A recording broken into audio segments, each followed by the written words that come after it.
What if everything we know about space and time is actually just an illusion generated by a hidden code?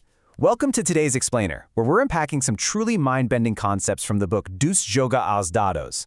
We're going to impartially explore a really fascinating unified theory here, one that attempts to literally connect quantum mechanics, cosmology, and human consciousness. The ideas we're about to explore together absolutely challenge the very foundation of how we perceive reality, space, and time. Let's get into it.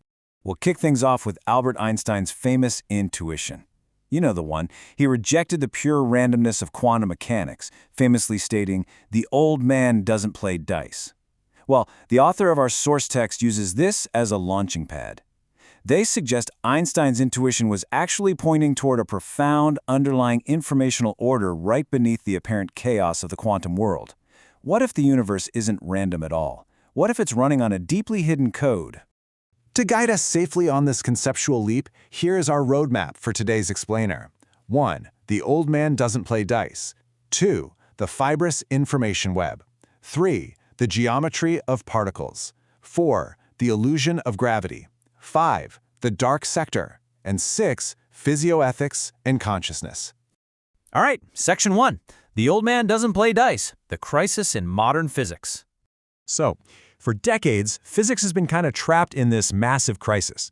We haven't been able to unite the microscopic quantum world with the macroscopic cosmos, right? General relativity beautifully describes stars and galaxies, while quantum mechanics perfectly predicts subatomic particles. But the two, they just don't speak the same language. To understand the proposed solution here, try imagining the physical reality we see, matter, space, time, as just a four-dimensional movie projection. According to the text, this projection is being generated by a hidden complex projector operating completely outside of space and time as we know it. This unseen projector, that's the true foundational layer of reality. Moving on to Section 2. The fibrous information web, the substrate of reality. Here, the author introduces a concept called the TIFF model. That's an acronym for the Portuguese phrase meaning fibrous information web. Now, the absolutely crucial point to grasp here is that this web isn't made of physical matter at all. Instead, it's a non-local, intertwined domain of pure logic. To make sense of this, think about binary code, the ones and zeros running inside your computer. Before you ever see a character pop up on your screen, there's just raw data. Well, this model proposes a pre-space-time structure composed of elementary logical units called spin triplets. So everything we physically experience, from particles to force fields to geometry itself, is just an emergent property of this underlying invisible data web. Think about the empty space in the room around you right now. Standard physics tells us it's mostly a void, right? Like a giant empty box where physical matter just sort of occasionally exists. But the TIFF view, it completely flips our perspective. That empty space is actually a dense, living network of data continuously communicating with itself. In this framework, the massive amount of empty space inside an atom, or even between galaxies, isn't devoid at all.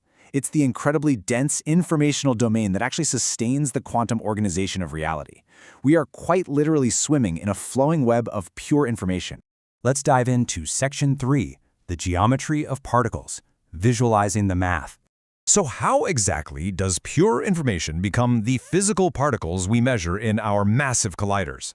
Well, the source text takes incredibly dense particle physics and simplifies it beautifully. It maps the three fundamental forces of the Standard Model directly onto geometric rotations. Think of a spin triplet, kind of like a three-dial combination lock. If you rotate the entire lock at once, which physicists call a global phase or U1 symmetry, you generate electric charge, meaning photons. If you twist just two dials relative to each other, you get SU2 symmetry, giving us the weak nuclear force responsible for radioactive decay. And if you mix all three dials perfectly symmetrically, that's SU3 symmetry, creating the strong nuclear force holding atomic nuclei together. It is just an astonishingly elegant way to translate the complex math of particle physics into simple geometry. Now, have you ever wondered why particles come in exactly 3 generations? Why do we have 3 distinct types of electrons, or exactly 3 pairs of quarks? The Standard Model observes this, sure, but it doesn't really explain why. Well, the TIFF model gives us a stunningly simple geometric answer here. Because the fundamental logical unit is a triplet, featuring exactly 3 spins, there are mathematically only 3 ways to pair them up. Spin 1 and 2 give us the first generation, spin 2 and 3 give us the second, and spin 1 and 3 give us the third. It's that simple. It provides a natural, unavoidable structural reason for the exact particle zoo we observe in reality. All right, zooming out to the macro scale. Section 4, the illusion of gravity, a topological deformation. The classic way we teach general relativity is by picturing a heavy bowling ball resting on a trampoline, warping the fabric of space. We've all seen that, right? But in the TIFF model, gravity isn't a physical force pulling things together via some undiscovered particle like a graviton. Actually, scratch that. It's more like the informational web itself bending, stretching, and reorienting its quantum links. Just as the web creates the illusion of matter, it creates the illusion of gravity. When the density of information changes, the network elastically deforms. There's no actual pull happening. What we feel as gravity is simply the network tightening its internal links to accommodate massive amounts of localized data. Next up is Section 5, the dark sector, aligning with cosmological data. But does this purely theoretical framework actually align with the hard data from our telescopes? Well, the answer lies in the dark sector. When cosmologists run the numbers on the composition of our universe, they find that regular baryonic matter, everything we can see, touch, and interact with, makes up barely a third of reality. A massive 68.5% is completely invisible to us, which is why we use placeholder names like dark matter and dark energy. The source text tests the TIFF model against precision cosmological data. And what's really interesting here is that treating the web itself as the background energy perfectly preserves the delicately measured ratio of primordial radiation to baryonic matter. Basically, the web fits neatly into that mysterious 68.5% without breaking our existing proven models. And because the web functions as this background framework, we wouldn't need to hunt for invisible dark matter particles anymore. This model suggests the dark sector is simply the background tension and coherence of the informational web holding massive structures like galaxies together. So, galactic halos, they're just the tension of the web extending outward. And black holes? Think of a black hole not as a bottomless pit of infinite crushing density, but as a tightly cinched knot in the informational web, created to keep the rest of the network globally stable.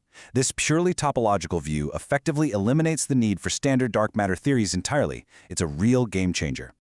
Finally, Section 6, physioethics and consciousness, harmonizing science and philosophy. Here, the text introduces a truly profound concept called physioethics. It proposes that consciousness isn't just some biological accident that happened late in the evolutionary game, but rather an innate, error-correcting property of the web itself. Think of it kind of like a biological immune system or a software debugging tool. The web is constantly, naturally trying to align its own information toward coherence and harmony. Physioethics is defined as the physical manifestation of this pure informational dimension, the noetic dimension, acting as a natural gradient driving the cosmos toward integration. In this view, your consciousness isn't separate from the universe. It's a highly integrated local node of the universe's own self-reflection. Now, what is truly remarkable to me is how the author maps the mathematics of this model directly onto the ancient philosophy of Aldous Huxley. Huxley wrote about 3 veils that prevent humans from seeing the ultimate universal reality: time, corporeity, and multitude. Well, the TIFF model actually translates these deeply philosophical concepts mathematically. Time is simply the limitation of the web's non-local causal sequence. Corporeity is mass, the resistance to informational change created by the Higgs field. And multitude is spin, the fundamental differentiation of the universe's foundational unity into distinct pieces. It seamlessly bridges ancient philosophy and sub-Planckian quantum physics. As we wrap up this explainer, I want to leave you with one final provocative thought to ponder, based on the source text. Are we just the universe's way of processing its own code? If reality truly is a fibrous information web driven by a natural gradient of coherence, then human consciousness might just be the cosmos looking back at itself. Thank you so much for joining me on this deep dive into the underlying architecture of reality. Until next time.